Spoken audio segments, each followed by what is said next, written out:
જય દ્વારકાધીશ મિત્રો ચાલો આજની વાર્તા શરૂ કરીએ. તો સાંભળો મિત્રો. એકવાર ઉજ્જૈનનો રાજા વિક્રમ પોતાના રાજ્યના લોકોના દુઃખ જોવા માટે છુપાવેશમાં ફરતો હતો. ફરતા ફરતા એક ગામમાં એક ગરીબ બ્રાહ્મણના ઘરે રાત રોકાયો. બ્રાહ્મણીને દીકરો જન્મ્યો તો અને આજ છઠ્ઠી રાત હતી. રાજા વિક્રમ તો થાકીને પથારીમાં પડ્યો અને ઓશિકા પાસે હથિયાર મૂકીને સૂઈ ગયો. બ્રાહ્મણે પોતાની ઘરવાળી માટે જે શીરો બનાવ્યો હતો તે ખાઈને તે પણ ઘસઘસાટ ઊંઘી ગયો. જાણે લુહારની ઘમણ ચાલે એવા એના નાસિકા બોલતા હતા અને ભૂખા પેટે પડેલી સુવાડી બ્રાહ્મણીની આંખો પણ ઢળી ગઈ હતી. બરાબર મધરાતે નસીબ લખનારી વિધાતા દેવી આવ્યા. એમના હાથમાં કંકુની ઘડી, કાનમાં મોતીની પેન અને ઘોડામાં આંકડા ગણવાનો કોથળો હતો. ધીમે ધીમે દેવી તો ઘરમાં દાખલ થયા અને છોકરાના પારણા પાસે જઈને બેઠા. ઘીનો દીવો ટમટમતો હતો. દેવીએ વાટ ઊંચી કરીને અંજવાળિયું વધાર્યું. બાળકની હથેળીમાં અને કપાળમાં રેખાઓ પાડવા લાગ્યા. રોજની 5 શેર લોટની તાવડી લખી. દાન દક્ષિણાના પૈસા લખ્યા. કન્યા ચોરીની કોરી લખી. ગોળ પાઘડીને ધોતિયા લખ્યા. 16 વર્ષની રૂપાળી વહુ લખી. પણ જેવી આવરદારની લીટી દોરવા જાય ત્યાં તો વિધાતાના હાથમાંથી કલમ પડી ગઈ. ધડ દઈને દેવી ઊભા થઈ ગયા. દીવો ઝાંખો પડ્યો અને વિધાતાએ કપાળ કૂટીને પાછા ચાલવા માંડ્યા. જેવા દેવી જવા લાગ્યા કે કોઈ સૂતેલા માણસનું શરીર એમને ઠેબે આવ્યું. ઝબકીને જાગી ગયેલા એ માણસે વિધાતાના પગ પકડી લીધા અને પૂછ્યું, કોણ છે તું? દેવી છો કે ડાકણ છો? વિધાતા બોલ્યા, હે રાજા વિક્રમ, મને જવા દે. હું ત્રણેય લોકના નસીબ લખનારી વિધાતા દેવી છું. રાજાએ પૂછ્યું, વિધાતા દેવી, તમે અહીંયા કેમ આવેલા? દેવી બોલ્યા, આ બ્રાહ્મણના બાળકના છઠ્ઠીના લેખ લખવા આવી હતી. રાજાએ કહ્યું, માંડી શું લખ્યું? જરા કયો તો ખરા. દેવી બોલ્યા, રહેવા દે રાજા. બોલ્યા, કહો નહીં ત્યાં સુધી હું તમને એક ડગલું પણ ભરવા નહીં દઉં. આ મારી ચોકી છે. વિધાતાએ કહ્યું, બીજા લેખ તો રૂડા અને કંકુવર્ણના છે, પણ આયુષ્ય ફક્ત 18 વર્ષનું છે. વર જ્યારે જુવાનજોત થાય અને પરણમાં બેસશે અને 4 ફેરા ફરતો હશે, એ જ ઘડીએ ચોથા ફેરે એને સિંહ ફાડી ખાશે. આ સાંભળીને રાજા વિક્રમ તો ધ્રુજી ગયા અને બોલ્યા, અરે દેવી વિધાતા, બ્રાહ્મણની દીકરીને તો પરણ્યા પછી તરત જ વૈધ્ય મળશે. એને બચાવવાનો કોઈ ઉપાય નથી, કોઈ રસ્તો નથી. એટલું સાંભળીને વિધાતા તો ચાલવા માંડ્યા. ત્યારે વિક્રમ પાછળથી બોલ્યા, સાંભળતા જાવ વિધાતા, આજ મારા ચોકી પહેરામાં તમે ચોરી કરીને મને આશરો આપનારનું મોત લખી ગયા છો. પણ હું તમારા લખેલાને ખોટું પાડીશ તે દિવસે હા પાડજો. હું અહીંયા સાઈડે મફતમાં નથી બેઠો. વિધાતા તો ચાલ્યા ગયા. સવાર પડી અને રાજા વિક્રમ ઉઠ્યા. બ્રાહ્મણને સમજાવતા કહેવા લાગ્યા, એ ભાઈ, તારા દીકરાને પરણવા ત્યારે ઉજ્જૈનમાં કંકોત્રી મોકલજે. મોસાળું લઈને જરૂર આવીશ. 18 વર્ષ તો જાણે આંખના પલકારામાં પૂરા થઈ ગયા. દરવાજે આવીને બ્રાહ્મણ ઊભો રહ્યો અને બોલ્યો, હે મહારાજ, કંકોત્રી લઈને આવ્યો છું. રાજા વિક્રમ બોલ્યા, હું ત્યાર છું, હું જરૂર આવીશ. નગારે ધાવ કરો, સેનાને તૈયાર કરો. આપણે ભાણેજની જાનમાં જવાનું જ છે. સેના ઉપડી રાજાએ હુકમ કર્યો. ખબરદાર, ઉઘાડી તલવારના ઓધા કરીને મંડપને ઘેરી લ્યો. બંદૂકમાં ગોળીઓ ભરીને સળગતી જામગીરીએ ગામના પાદરે ઊભા રહો. સિંહ આવે તો વીંધી નાખજો. ગામમાં તો શાંતિ હતી. ઉજ્જૈનનો રાજા એક બ્રાહ્મણના દીકરા માટે થઈને વિધાતાના લેખમાં મેખ મારવા આવ્યો હતો. પણ જેવો ચોથો ફેરો ફરવા જાય ત્યાં તો હું કરતો છલાંગ મારતો અને પૂંછડું પટપટાવતો સિંહ આવ્યો. વરરાજાને ગળામાંથી પકડીને હૃદય સુધી ચૂસી લીધો. કયાંથી આવ્યો? અરે આ કાળો કેર કયાંથી? શું ધરતી ફાડીને સિંહ નીકળ્યો? અરે ના ના, ધરતીમાંથી કે ના આકાશમાંથી. આ તો ચોરીના માટલા ઉપર ચિતરેલો સિંહ જીવતો થયો. અંતરિક્ષમાંથી વિધાતાએ ખોબો ભરીને જોયું. આહા, ડાલા મથો સિંહ, છરા જેવા દાંત, માણસ એને જુએ તો ફાટી મારે. વરરાજાનું ડોકું ચૂસીને પાછો સિંહ માટલામાં છિત્રામાં સમાઈ ગયો. રાજા વિક્રમ તો ઠીકરા જેવા થઈ ગયા. વાંઢો તો ટીપુએ લોહી ન નીકળે. ધરતીમાં મને તારા પેટમાં સમાવી લે એવા દુઃખમાં ગરકાવ થઈ ગયા. પછી બોલ્યા, હે વરના બાપ, તારા દીકરાને 6 મહિના મરેલો ના ગણતો અને એ વહુના બાપ તારી દીકરીને 6 મહિના વિધવાના સમજતો. હું 6 મહિનાનો સમય માગું છું. અમૃતનો કળશ લઈને આવું છું. નહીં તો ઉજ્જૈનનું રાજ મને ન ખપે.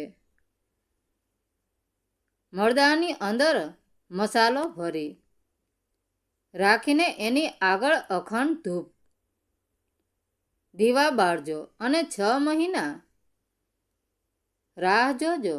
જો હું ખાલી હાથે આવીશ તો તારા છોકરાની સાથે જ ચિત્તામાં ભળી મરીશ. એટલી ભલામણ કરીને રાજા વિક્રમે ઘોડો દોડાવ્યો. જતાં ક્રોશનું 84 ગામનું જંગલ આવ્યું. વનમાં જાય છે ત્યાં તો ભયંકર આગ લાગેલી હતી અને મોંમાંથી દુઃખ ભર્યો અવાજ સંભળાય છે. બળું સુરે બળું છું. અરે રે, અત્યારે જો રાજા વિક્રમ હોત તો મને બચાવ્યા વગર રહે જ નહીં. ઓહો, કોઈ દુખિયારો મારું નામ લઈને પોકારે છે. જઈને જુએ છે તો એક નાગ અગ્નિમાં શેકાઈ રહ્યો હતો. રાજા વિક્રમે ધગધગતી જ્વાળામાં હાથ નાખીને એને બહાર કાઢ્યો. નાગ બોલ્યો, હે પારકાનું દુઃખ હરનાર માનવી, તું કોણ છો? રાજા બોલ્યા, તું જેને યાદ કરતો હતો તે જ રાજા છું. વિક્રમ, આહા, હે રાજા, પારકાના દુઃખ કરનાર મારા શરીરમાં આગ લાગી છે. 2 ઘડી તારા અમૃત જેવા ઠંડા પેટમાં બેસવા દે. મારી કાયાની બળતરા શાંત થઈ જાય એટલે હું તરત બહાર નીકળી જઈશ. રાજા વિક્રમે મોં ખોલી નાખ્યો અને એટલે સળવળાટ કરતો સિંદુરિયો નાગ રાજાના પેટમાં બેસી ગયો. થોડી વાર થઈ એટલે રાજા કહે, હે ભાઈ, નાગ બોલ્યા પ્રમાણે હવે બહાર નીકળ. પેટમાં બેઠો બેઠો નાગ બોલે છે. હવે રામ રામ, આવું સુખનું ઠેકાણું મૂકીને હવે હું બહાર નીકળું એવો ગાંડો નથી. રાજા વિક્રમે વિચાર્યું, કાંઈ વાંધો નહીં, મારો આશરો આપવાનો ધર્મ હું કેમ ભલે ભૂલું. એ પેટમાં બેઠો. રાજાને કસુંબો પીવાની ટેવ હતી, પણ વિચાર્યું કે પીવા તો પેટમાં બેઠેલો નાગ પ્રાણ છોડે, માટે આજથી કસુંબો હરામ છે. રાજા વિક્રમે અફીણ લેવાનું પણ છોડી દીધું. પગ ઢસડતા ઢસડતા ચાલ્યા. પેટ વધતા ઘોડા જેવડું થઈ ગયું. હાથ પગ ઘડી ગયા. આંખો ઊંડી ઉતરી ગઈ. ઓળખો પણ ઓળખાય નહીં. પેટમાં દુખાવાનો ભાર નથી, પણ શુદ્ધ બુદ્ધ ભૂલી ગયેલો વિક્રમ એક નગરીના બજારમાં ટાટિયા ઢસડે છે. એવામાં બન્યું એવું કે નગરના રાજાને 2 દીકરીઓ હતી. બાપે મોટી દીકરીના માથે હાથ મૂકીને પૂછ્યું, બોલ બોલ બેટા, તમે બાપના કર્મે જીવો છો કે પોતાના કર્મે? મોટી બોલી, હું તો બાપના કર્મે જીવું છું. નાની કે, બાપુ, સંસારમાં 100 માણસ પોતાના કર્મો જ પામે છે. કોઈ કોઈના કપાળમાંથી 2 આંકડા ભૂસી પણ ન શકે કે ઉમેરી પણ ન શકે. માટે હું તો મારા કર્મે જીવું છું. જાવ, નાની દીકરીને રથમાં બેસાડીને કાલે સવારમાં બજારમાં જાઓ. કોઈ લૂલો લંગડો, અનાથ, અપંગ કે રોગી મળે એની સાથે પરણાવી દ્યો. પછી જોઈએ એનું આપકર્મીપણું. ગયા બજારમાં ત્યાં તો આડળતીના ઓટલે વિક્રમ પડેલો. ડોળા ચડી ગયા. થોડો થોડો જીવ બચ્યો હતો. ઘડિયા લગ્ન લઈને નાની રાજકુમારીને એની સાથે પરણાવી દીધી. 7 પેઢીનું જૂનું ગાડું આપ્યું. 3 ગાવ ચાલીને ઊભા રહી શકે એવા 2 ઘરડા બળદ આપ્યા. 1 નોકરાણી આપી. ગાડામાં બેસીને રાજકુમારી તો વિક્રમની સાથે ચાલી નીકળી. બપોર થયા એટલે વળના સાઈડે ગાડું છોડ્યું.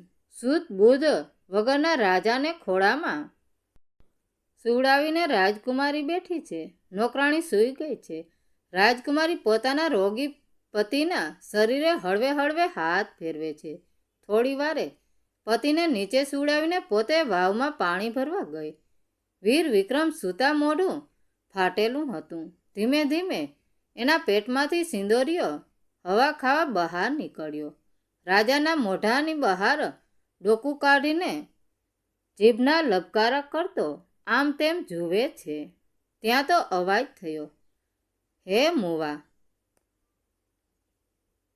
નુગરા જ્યાં નજર કરે છે ત્યાં તો સામેના રાફડા ઉપર બીજો સાપ બેઠો બેઠો બોલે છે, હે કજાત!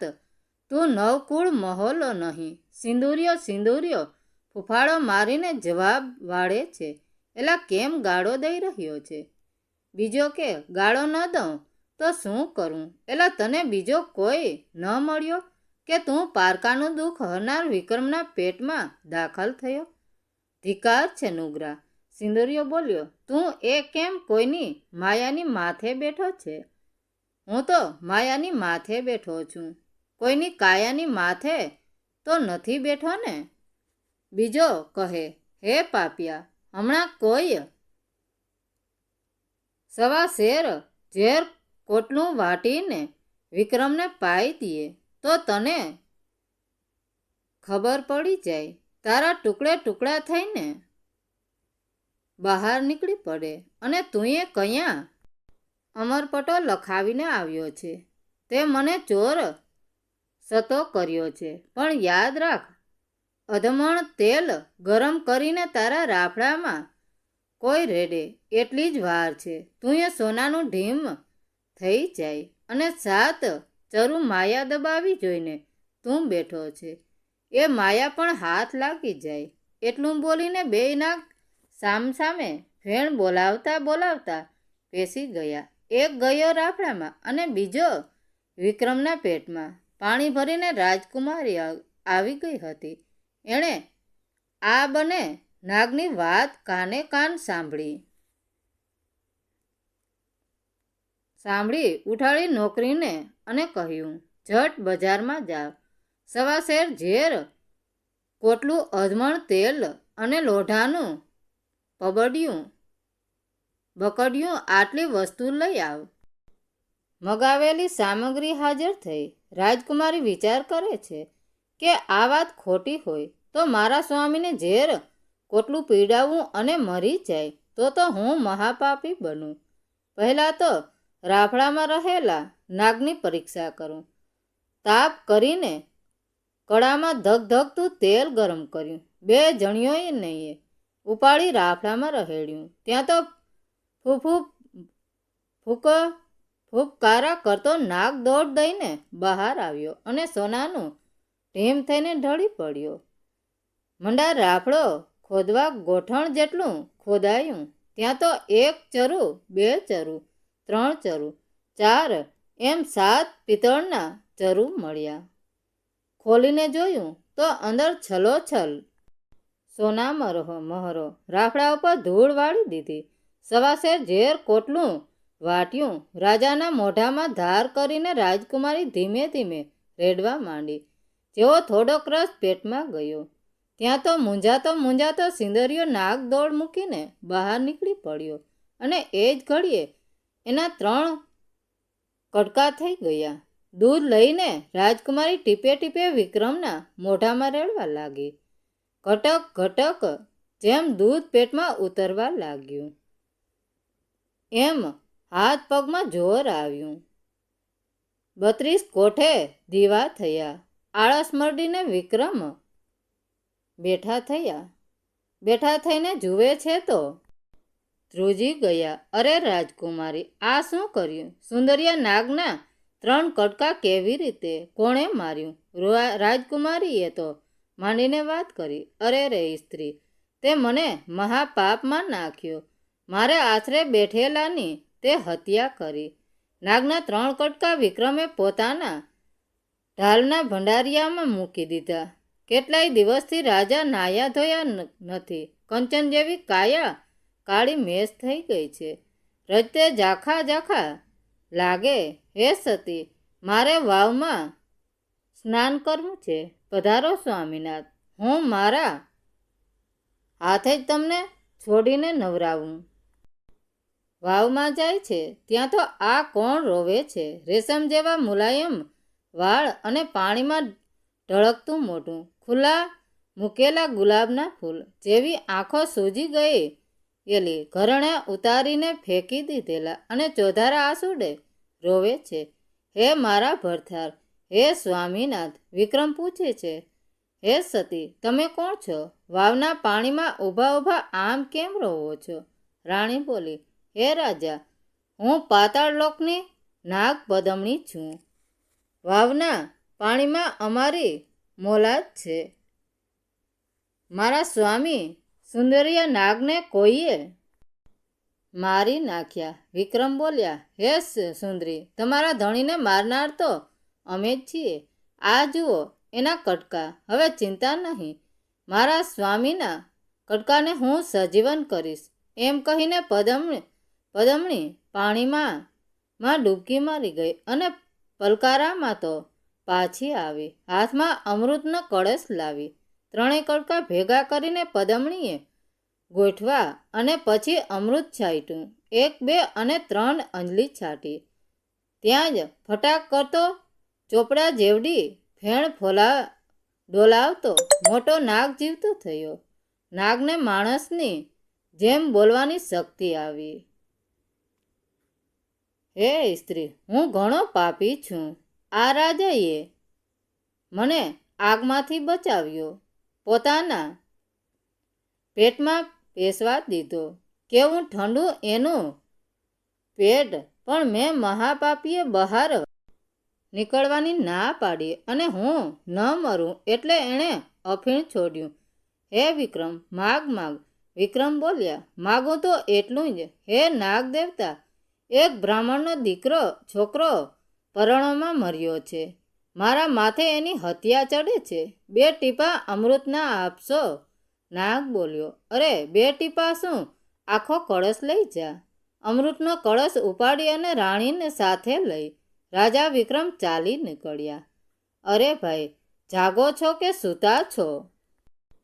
બ્રાહ્મણ બોલ્યો, જાગીએ છીએ. હે રાજા, 6 મહિનાથી જાગીએ છીએ.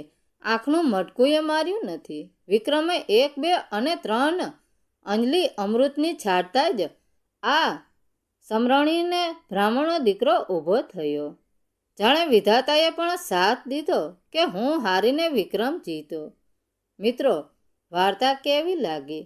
સારી લાગી હોય તો કોમેન્ટ કરીને જરૂર જણાવજો. ધન્યવાદ મિત્રો. રાધે રાધે. જય દ્વારકાધીશ.